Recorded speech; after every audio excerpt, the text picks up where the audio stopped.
So we're really privileged to have with us tonight our guest speaker, Moira Deeming.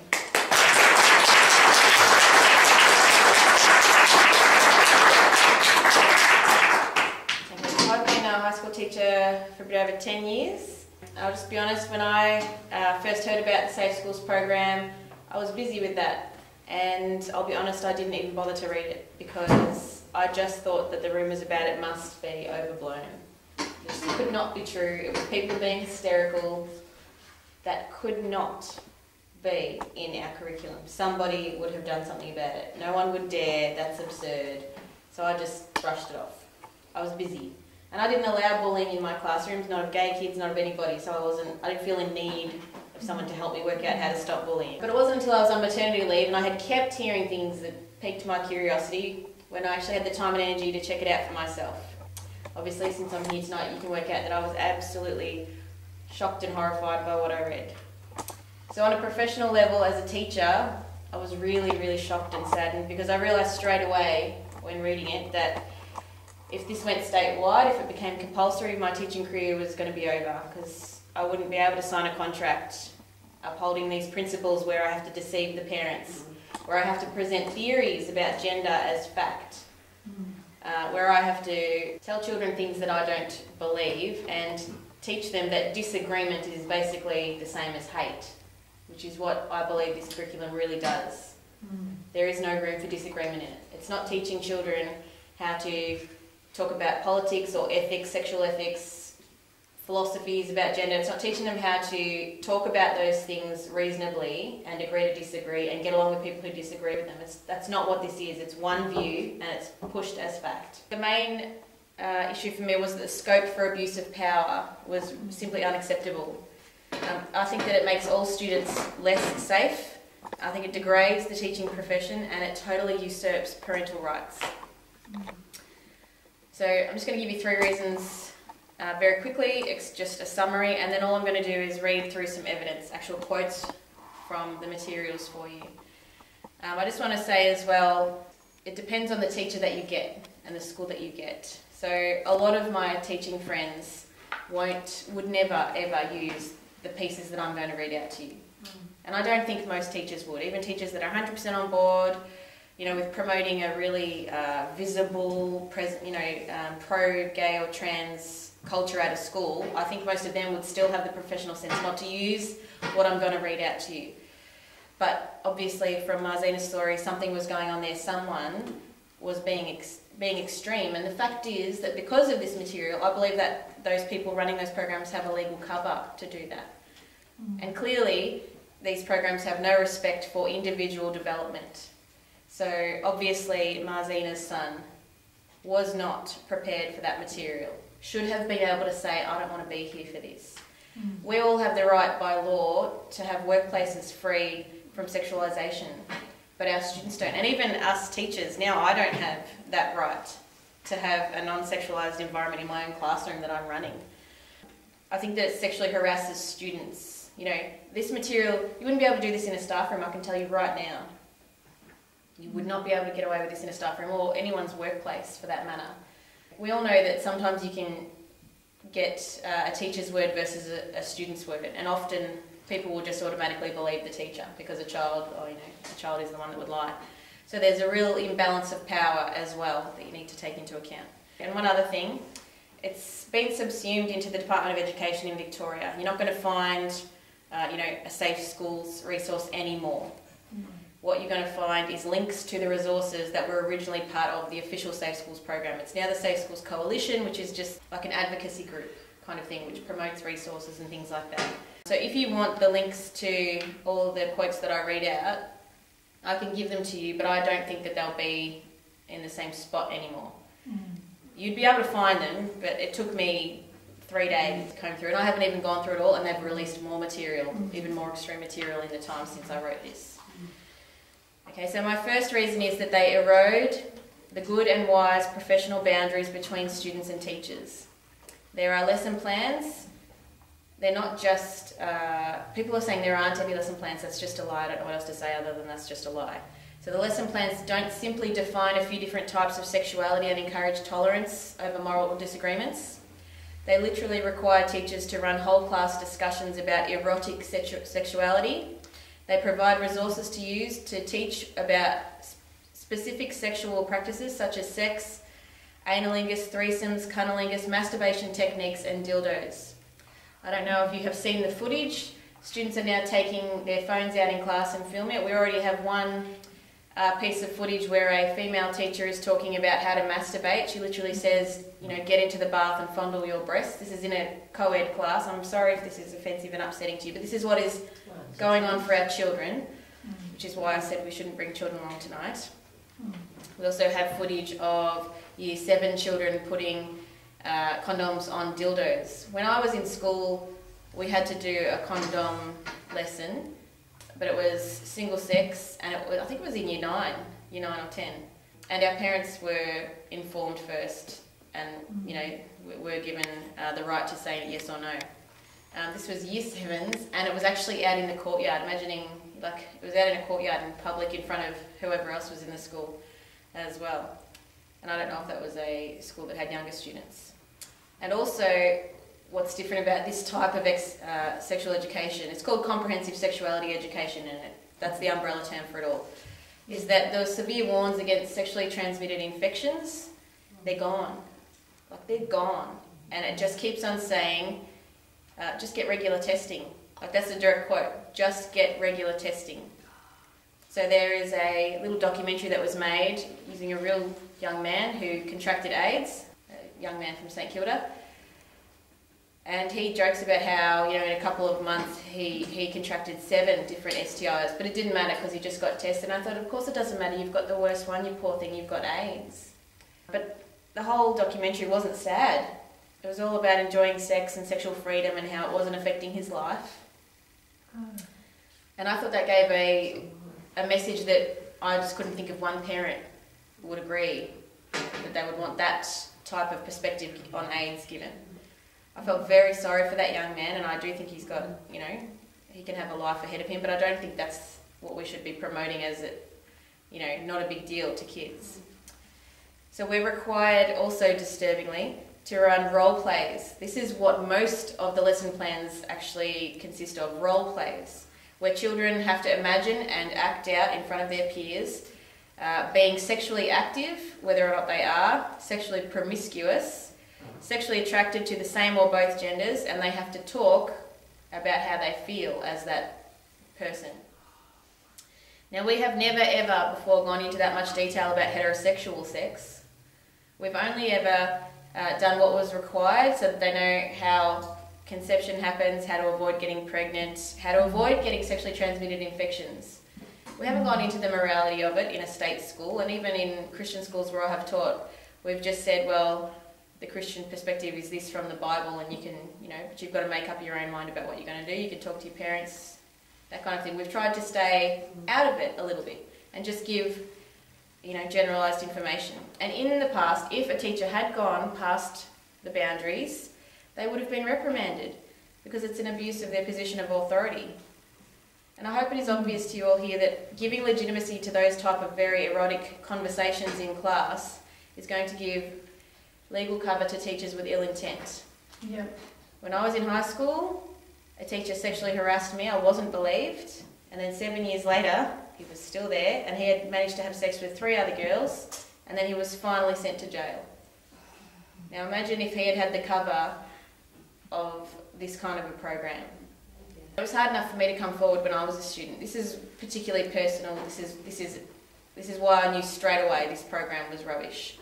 These types of things were just terrible for the teaching profession. Students won't be able to say, I've been sexually harassed. They'll say, no, you won't. You were just in a class. It's just part of your education. You weren't being sexually harassed. But we all know how people can leer at you, you know, and it's all a grey area suddenly thanks to this material. Secondly, gender dysphoria and intersex conditions are not simply presented as rare and difficult cases deserving of sympathy and compassion.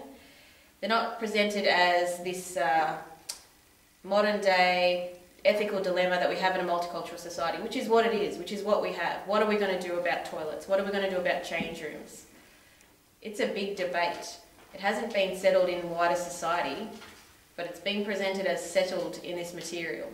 and schools have to cater to students and teachers who say they are the opposite sex. And there is no bar, there is no low bar, there's no bar at all, so they don't have to change their sex medically, physically, they don't have to change the way they dress, they don't have to change their name, their mannerisms, nothing. And they can just say, I am whatever sex I want, and no one's allowed to stop them going into the change room that they want. Teachers and students. People on the other side love to bring up, you know, poor little students, and I was thinking to myself, what if my colleague wanted to go into a change room with my girls and I was in there? Would I let that person go in there?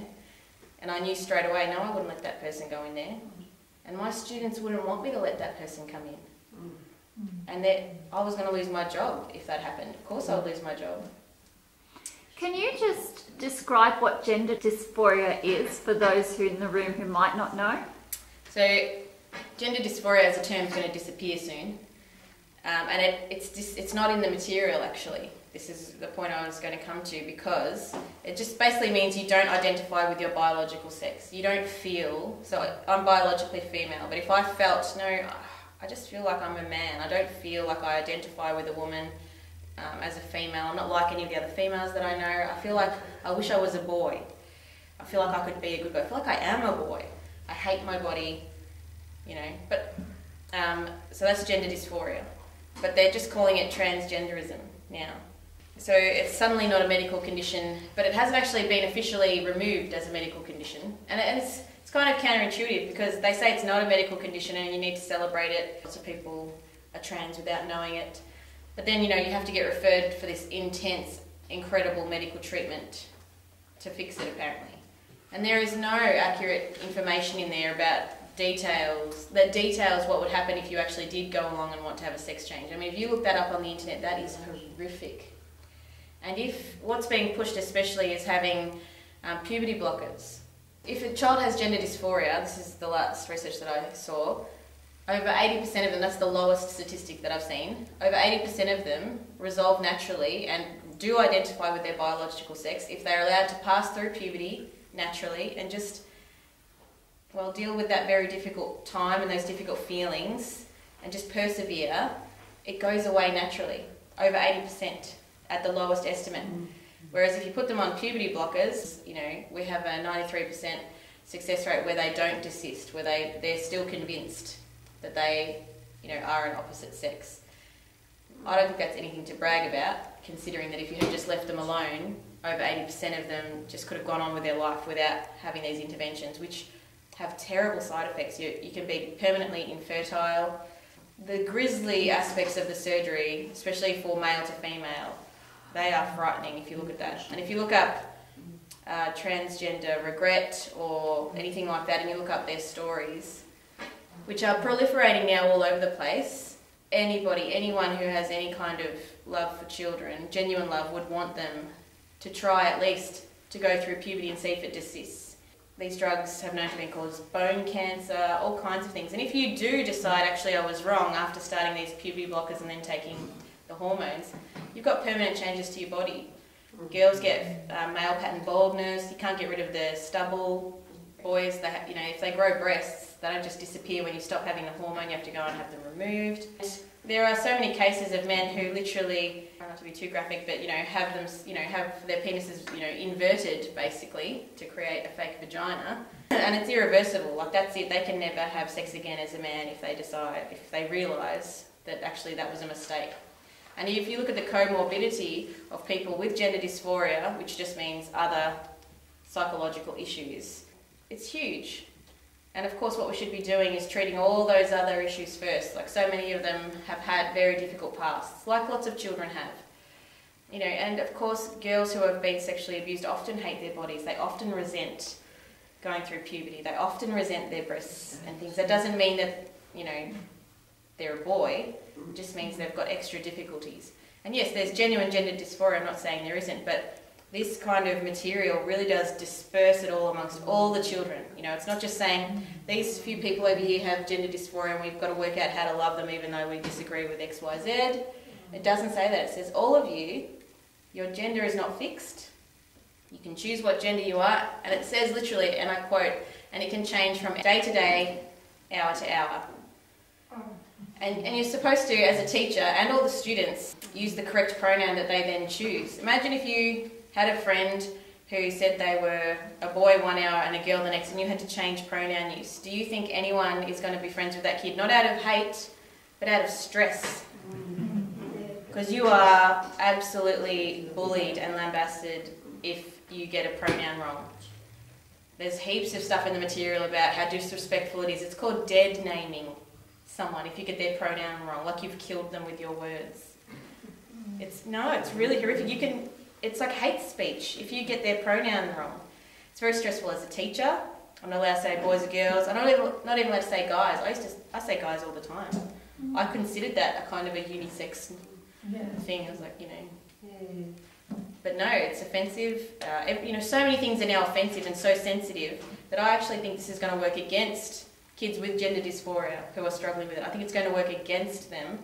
And that makes me sad because it's not promoting this, grace between people who disagree on things. It's not promoting grace or communication or any space in which you can disagree but live together. It's not like that. There are consequences.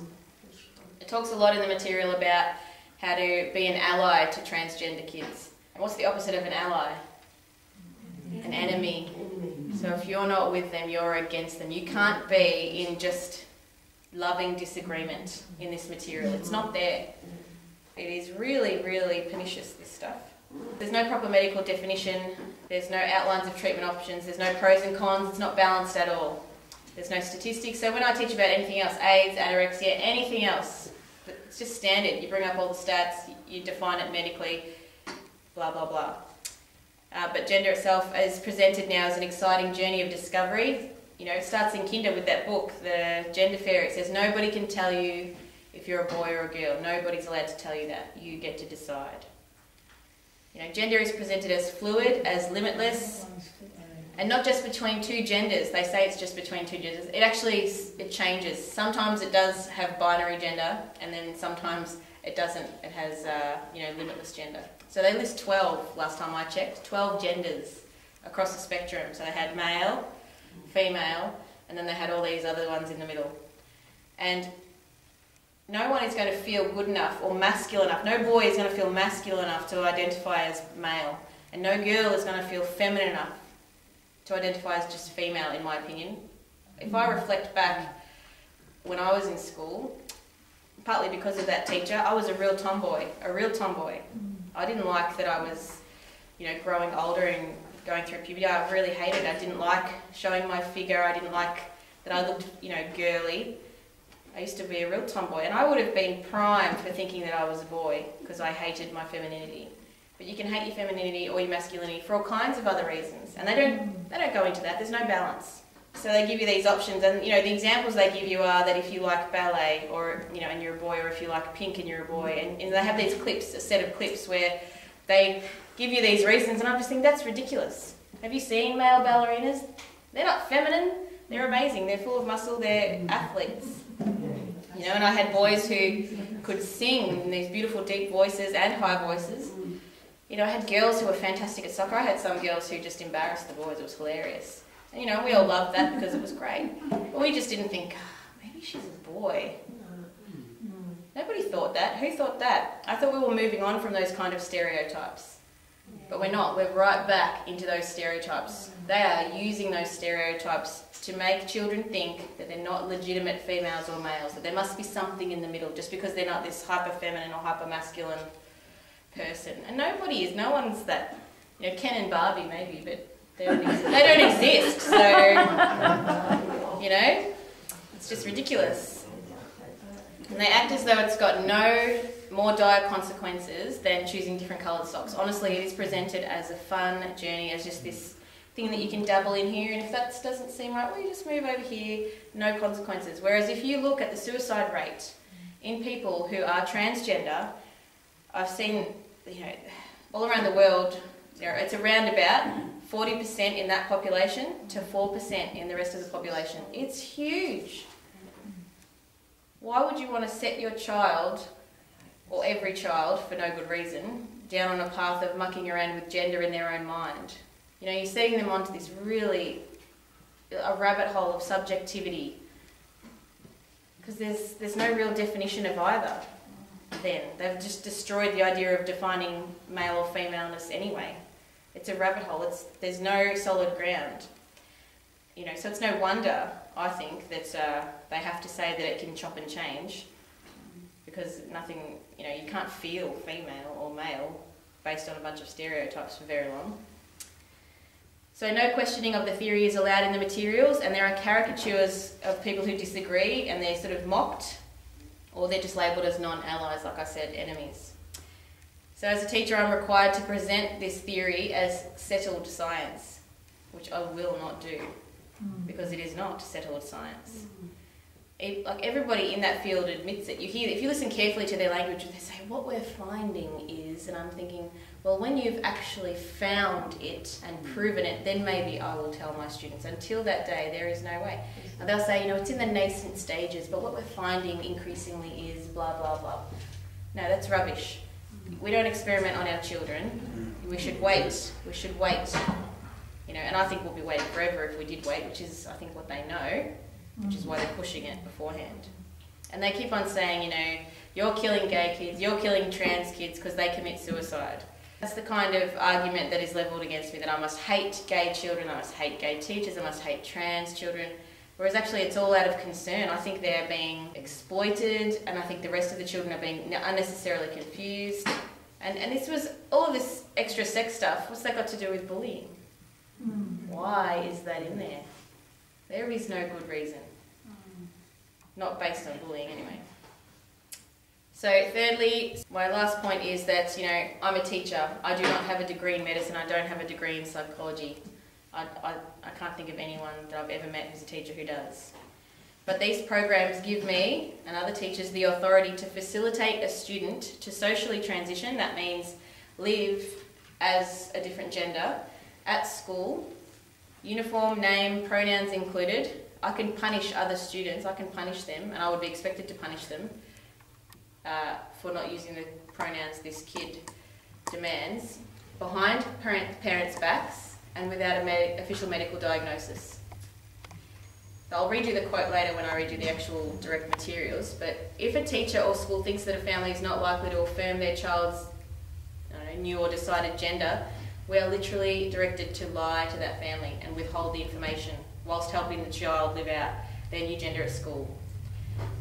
Where are the studies to reassure me that that's not going to be damaging to that child? There aren't any.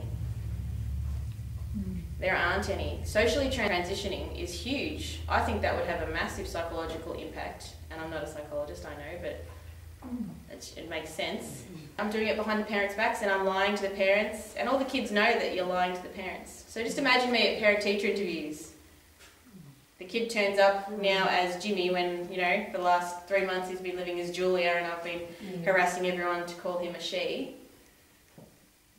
And now I have to suddenly call him a he and deceive those parents. Oh, there's no way I'm doing that, no way. And if someone ever did that to me, oh, you know, the fire of 1,000 suns would come down. Because how dare they? How dare anyone lie to you about your own children? This is a medical issue apparently. And if there's no official medical diagnosis, you can still be lied to about it. I mean, what is going on? Parents are seriously being undermined, in my opinion, here. And teachers are the little foot soldiers that have to go out and do it.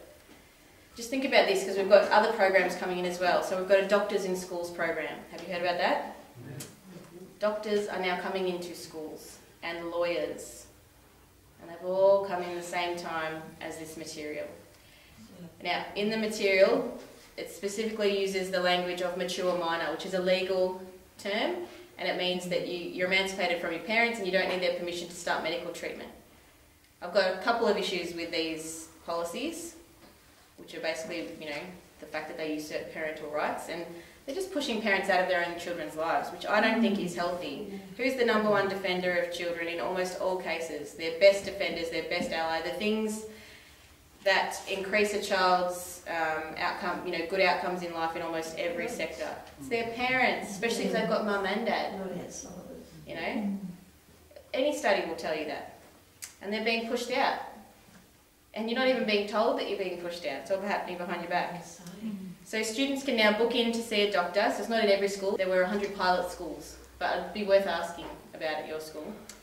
They bring in a doctor, and then after the first session, I think you're told about the first session, but the doctor then can deem your child to be a mature minor, and you will not find out about any others. And if the child is older than that, I can't remember what age it's from. It might actually be 13. I'm sorry, I can't remember what age it is, but there's a certain age that's younger than what I thought. It's not 16 like I thought it was, where you're not allowed to access their medical records afterwards. 14. Is it 14? There you go. Okay, and you're not going to be told, and they can be deemed a mature minor, and then they can start getting treatment they can get abortions, they can get treated for sexually transmitted infections, they can start gender transitioning therapies, all without their parents knowing. Now, I don't know about you, but if my daughter had to remember what she was allergic to, or if she had to remember to take a tablet without me helping her, there is no way that would work. I mean, they're children. There are so many millions of ways in which this can go wrong. The first thing I thought was that whose idea was it to allow children as young as 12 alone in a room at school with an adult who's allowed to put their hands on them and medically examine them, let alone prescribe drugs? If I knew a teacher was alone in a room with a student, I would barge in there. Yeah. I would get fired if I did that if it was a doctor. The scope for abuse is enormous. Enormous. If I was a doctor, I wouldn't touch that program with a 50-foot pole. You would never ever see me alone in a room with a child because I'm not an idiot. It's protecting the child and it's protecting me. As a teacher, I'm not alone in a room with children because it protects the child and it protects me. You know, it's ridiculous. So if you're uncomfortable with that kind of risk, I suggest you check with your schools what's going on there as well. And if I mentioned that the child had gone to see a doctor to the parent, I could be fired because that's privileged information. And I would know, just because I would wonder where, you know, Jimmy was in math class. And one of his friends would invariably say, oh, he's gone to see the doctor, because the kids don't understand that he shouldn't have told me that. And, you know, and you won't know what's going on with your child. Like I might have found out from other kids, because they tell you, they're worried, oh, because, you know, such and such had an abortion, she's really sad, miss, that's why she's in the toilets for so long. And I do end up finding out things like that, but the parents so far have always known. But this time, like if I find out that kind of information and then a parent rings me up saying something's wrong with my daughter, something happened at school, is she being bullied, and I would think, I know what has happened to your daughter, but I can't tell you. It puts people in a ridiculous position. So lastly, I don't think it's right or the best that we can do to allow anyone who identifies as the opposite sex into the bathrooms of their choice. And I already told you my rationale for that. So already, you're not allowed to be told if there's a transgender student in your child's year level or cohort. So already we've had heaps of parents have their children come home and say, oh, we had a boy in our room, in our dorm with us at camp. Who said he was a girl, and of course there's all that confusion that they go home and tell mum and dad. Now because it's privileged private information about another student, they weren't allowed to tell the parents, and I understand that, but you don't have to tell them who without, you can still tell the parents, we have a transgender student, do you have an issue, or do your children feel comfortable having that person in the room? Because that's the other thing. This is, a classic, balancing of two rights, isn't it? And yet other children's rights are not being considered at all. I can guarantee you if a child says they're uncomfortable having a transgender student in their bathroom or the showers or their toilets or their camp room or whatever, they will be painted as a hateful bigot. Because that's all there is in this material. That's the only option. Or an ignoramus, that's the other thing. Just an ignorant person who can just be brushed aside. Old-fashioned. It's often, they're often Christian and religious, in the material. They had one example of someone who was a Christian and had a problem with it at first, but then they came around, so there are good Christians if they agree, and there are bad Christians if they don't agree. And it's laughable, actually, how ridiculous it is, but, that's because we're adults. A child isn't going to be able to cut through that very easily. So I've arranged this in sections based on a sheet that I found on the internet from the New South Wales government about grooming children. Sexual predators, what do they do to groom their children? And the things that I found fit perfectly in every category. As I said before, all of these you can get on email, but I don't think they'll be in the same spot. Some of them will be because they're actual books or different pamphlets and you'll be able to find them. But they're hard to access. For instance, I had to put in my Victorian Institute of Teaching registration number to access this stuff. I know that you guys can get it, but I think you have to pay for it and you have to say who you are. Like, it's really weird. No other curriculums are like that. You can just, all the maths books that are online, you can just look at them.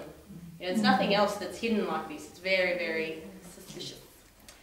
Alright, so first of all, steps to groom a child. You have to sexualise the relationship through conversation, expose the child to sexual material and images, and then shape the child's sexual preferences by manipulating what the child finds exciting. So you have to understand that when they see these sexual images, they're going to be sexually aroused in some level, a lot of them, and then they're going to start questioning their sexuality.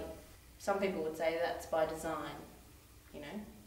So there is a paper survey that you can hand out to students, which they have to complete, and it records the students' sexual experiences with and willingness to try various sexual acts, such as threesomes, using dildos, and there are only 3 options. There's a picture of a toy box, there's a recycling bin, and there's a fridge. So there's no. So the fridge is like later, I'll try it later. There's no. There's no option for no, not ever. I don't ever want to do that. Now, I was so this was the first resource I stumbled across, which made me look up the rest. And I was so outraged, I wrote an article about it. And it got published in The Spectator if you want to read it, and you can actually see, it has links to it. It's from transmissioneducation.com.au. Last time I looked, you can go from the Department of Education website to that website. Do you know who sponsors it? Ansell, the condom company. It goes from the Department of Education to Ansell, to their, I don't know, school resources, something or other, and you can click on transmissioneducation.com.au. But after my article, you got to that point and it wouldn't open. I've downloaded the resources, so if you want them, I can still email them to you. That's worksheet 4 if you do find it yourself. So there are graphic descriptions in this for 15-year-olds of analingus and cunnilingus. So it actually goes in to describe what each of these is. And then there are dozens of conversation starters in other resources now, like little scenarios to discuss that depict young people as hyper-sexualised, careless and emotional. So that was all throughout the curriculum. Young people are just, there's no celibate young people, there's no young people who have had one sexual partner or who hadn't had any, and they're interested but they're waiting, or, kind of more normal stuff. I understand that kids are way more sexually active, so I think telling them about sex ed in Year 9 sadly is too late, about STIs and stuff. I do think that's too late because they're doing it already a lot of the time and they're just so exposed. But this stuff, it's glorified is the word I'm looking for.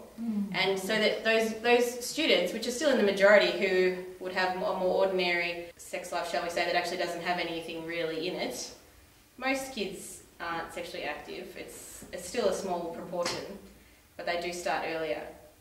But they're going to feel like freaks reading this stuff. They're going to think, why haven't I had sex with males, females, one-night stands, and at the age of 14, why haven't I had 5 sexual partners? And no judgment is allowed. You've got to be sex positive. There's no judgment allowed. There's no sexual ethics other than consent. Okay, there's a 16-year-old in one of these who began having sex at 13, and there is no mention of statutory rape. If I ever read that in a book, I would immediately look up from the book and say, guys, there's a law against that. They mention there's a new resource, I don't actually have it here, but I just read it the other day, for primary schools. So the rule is that you can have sex, I think it's from 10 or 12, but only if the person who you're having sex with is within 2 years of your age, above you. And so they're telling primary school children that this is when you can start having sex with each other, so long as the person who you're going to have sex with isn't more than 2 years older than you. They don't say that rule was made to stop children from having a criminal record, even though it's mutually abusive, or at least abusive from one side. It's presented as a green light to go and have sex. It's all against what I think most parents would want. The way it's presented. So they're like, we're just telling them the law. Yeah, but if you read the way it's presented, they're encouraging kids to go and have sex. I wouldn't be saying that. If I was a primary school teacher, I would always say you shouldn't be having sex. If anyone tries to have sex with you, you need to let someone know. They shouldn't be doing that. That's what I would say. But apparently now I'm going against the law or something like that. So a lot of these next ones are from building respectful relationships, which I actually think is worse than the stuff I read in the Safe Schools stuff. So there's a 17-year-old girl who has had 15 sexual partners of various genders. There are portrayals of casual sex with strangers, cheating on partners, getting sexually transmitted infections is the norm. And I'll read you a quote about that down lower. And as though students with a less promiscuous or risky sexual history were abnormal. So there are various role-playing activities where Year 7 and 8 students are asked to publicly role-play sexually active 16 and 17-year-old gay, bisexual and very promiscuous characters. And one of them even came with a warning, something that I've never ever seen before or since in a school resource. I'm just going to read it very carefully to you, okay? This is from it. The warning says, after the activity, to de-roll, ask the students their real names, how they are feeling right now and where they are. This is important to ensure none of the role players has slipped into a state of distress or disassociation. If anyone is a bit off or clearly distressed, ask them to step outside and ask what they need to help them feel more in control. It could be fresh air or a drink. I am not running an activity where my students could disassociate in front of me and then imagine I can remedy the situation with a drink of water. I mean, that is insane. But they knew it was going to upset children to that ridiculous level. I mean, it's ridiculous. Okay, the next step is to take an undue interest in the child's sexual development. Well, what have I just described? So prior to these programs, if students displayed sexualised behaviour, language or knowledge that was inappropriate to their age kind of thing, I would rightly be obliged under mandatory reporting laws to tell my coordinator. But now as a teacher, I'm just being encouraged to participate in these discussions. Most parents would be deeply troubled by teachers viewing children's innocent, growing physical and intellectual understanding about their bodies as sexual, especially very young ones. You know, it's wrong in my opinion. You know, adults, just random teachers at school, shouldn't be so interested in other people's children's sexual development. They've got other things to do. I can tell you that from being a teacher. There are plenty of other things we could be doing. So here are some quotes. This one was so disturbing to me, especially as a parent. Just keep in mind I've got a 4-week-old baby and this offends me deeply. This is a quote from Building Respectful Relationships, Stepping Out Against Gender-Based Violence. And I quote, "Sexuality is how people feel and express themselves as sexual beings. Sexuality is an integral part of life. It starts at birth and ends only when we die. They have sexual organs. That doesn't mean that they are erotic sexual beings." The other thing I want to mention to you is that you should all look up Alfred C. Kinsey. He is from the United States who did research which we are using everywhere. I keep seeing it. They keep saying little boys masturbate and have erections from birth, and little girls can lubricate, they say, from birth. Now, where did they get that from? Who on earth thinks that?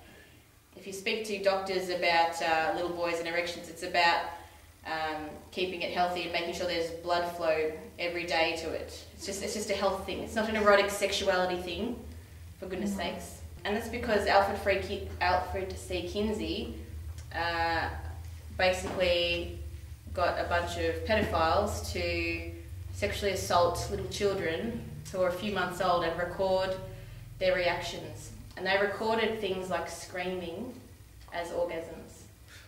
Like, it's horrendous reading.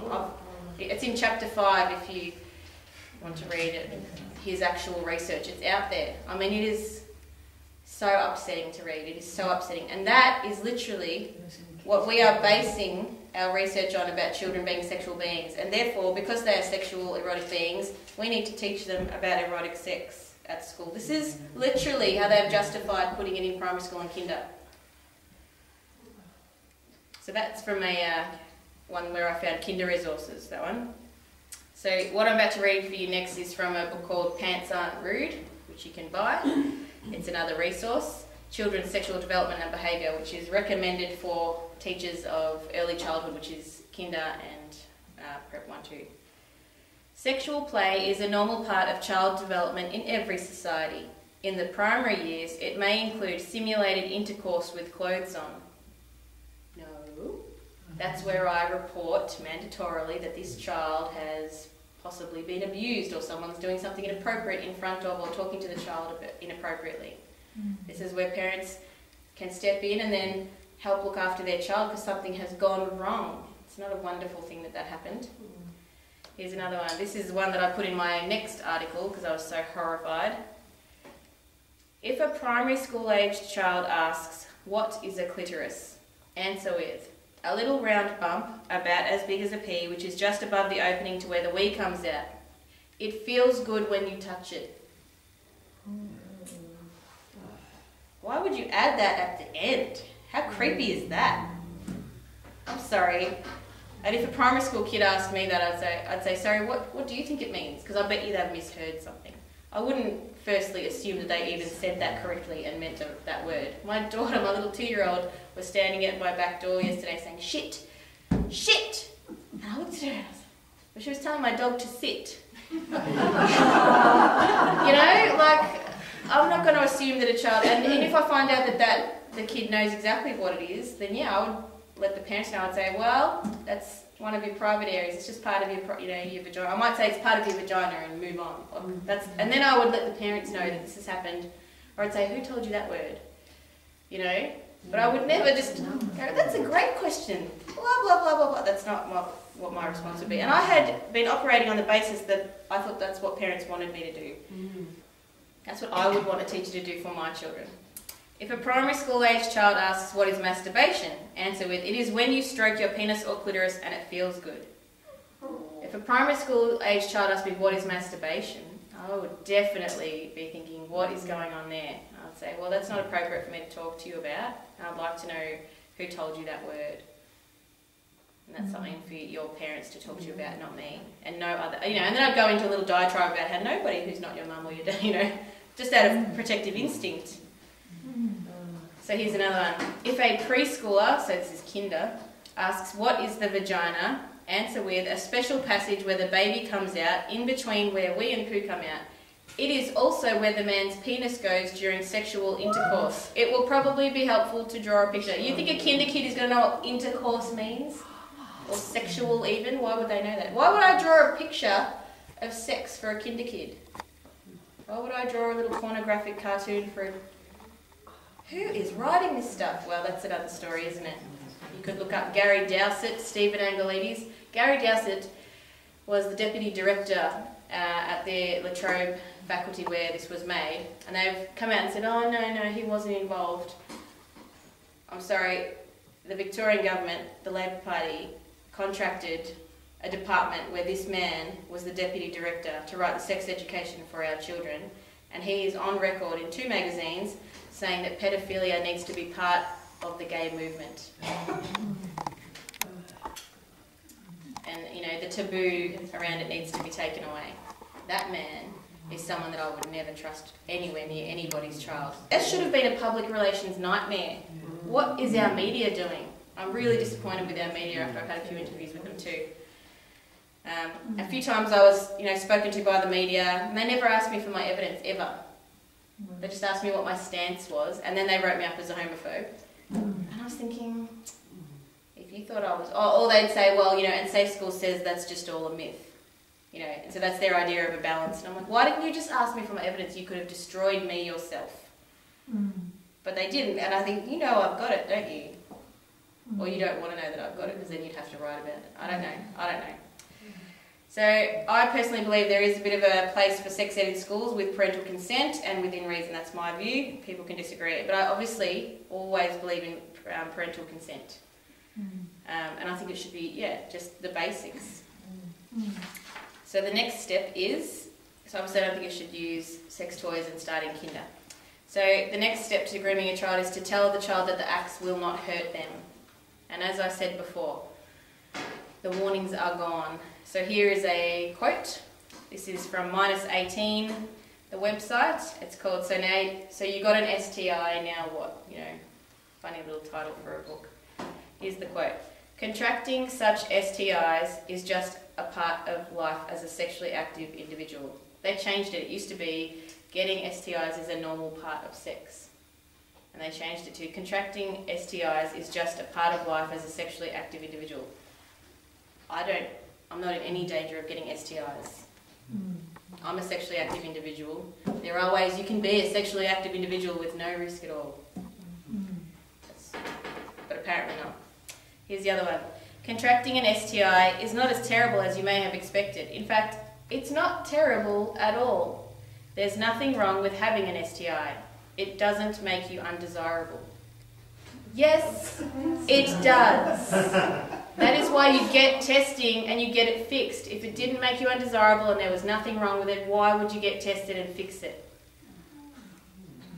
And it is terrible because you can become infertile, you can spread it around, you can be a carrier and be infecting people. I mean, they just said STI. They didn't even say the tame ones. I mean, that's including everything. That's AIDS.